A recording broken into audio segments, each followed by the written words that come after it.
Advocate Pookunju Sahib foundation ഉദ്ഘാടനം ചെയ്തു. റംസാൻ ആശ്വാസ സഹായം, ചികിത്സാ സഹായം എന്നിവയും വിതരണം ചെയ്തു.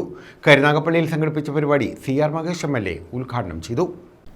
ജമാഅത്ത് കൗൺസിലിന്റെ ആദ്യകാല നേതാവും രാഷ്ട്രീയ സാമൂഹിക രംഗത്തെ നിറസാന്നിധ്യവുമായിരുന്ന അഡ്വക്കേറ്റ് പൂക്കുഞ്ഞ് സാഹിബിന്റെ സ്മരണാർത്ഥമാണ് advocate Pookunju Sahib memorial foundation ഉദ്ഘാടനം ചെയ്തത്. കരുനാഗപ്പള്ളി പുതിയകാവിൽ സംഘടിപ്പിച്ച പരിപാടി CR മഹേഷ് MLA ഉദ്ഘാടനം ചെയ്തു. എല്ലാവർക്കും വ്യക്തി ഭീഷണി നേരിടുകയാണ്. എല്ലാവരും പ്രത്യേകിച്ച് മാർച്ച് മാസത്തിൽ പോസ്റ്റ്മാൻ വരുമ്പോൾ, ബാങ്കിന്റെ വണ്ടിയുടെ സൈറൻ മുഴങ്ങുമ്പോൾ, മൊബൈൽ ഫോൺ അടിക്കുമ്പോൾ ആളുകളുടെ മനസ്സിൽ ഒരുപാടുണ്ട്.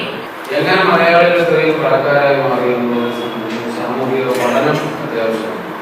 അത് ചിന്തിക്കുമ്പോൾ ഒന്നാമതായി നമ്മുടെ അസുഖങ്ങൾ, മാരകമായ അസുഖം വന്നാൽ ആത്മാഭിമാനമുള്ളവർ ആദ്യം കൈതീരുന്നുണ്ട് എന്നുള്ള ഫലമാണ്.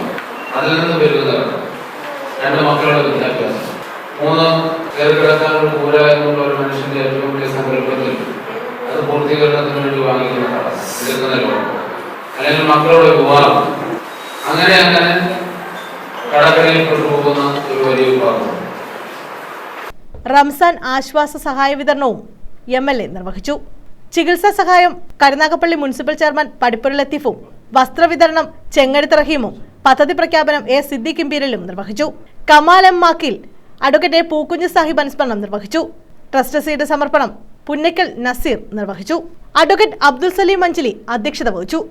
ഇർഷാദ് അൽ കാസിമി, അബ്ദുൽ മനാഫ്, സൈനുദ്ദീൻ തഴവശ്ശേരിൽ, ഹബീബുള്ള അൽ കാസിമി, M അൻസാർ, നുജുമുദ്ദീൻ അഹമ്മദ്, തഴവ സത്യൻ, ബഷീർ വരണായിൽ, മെഹർഖാൻ ചേന്നല്ലൂർ, തൊടിയൂർ താഹ, അബ്ദുൾ വാഹിദ് കുരുടൻറയ്യത്ത് തുടങ്ങിയവർ പങ്കെടുത്തു.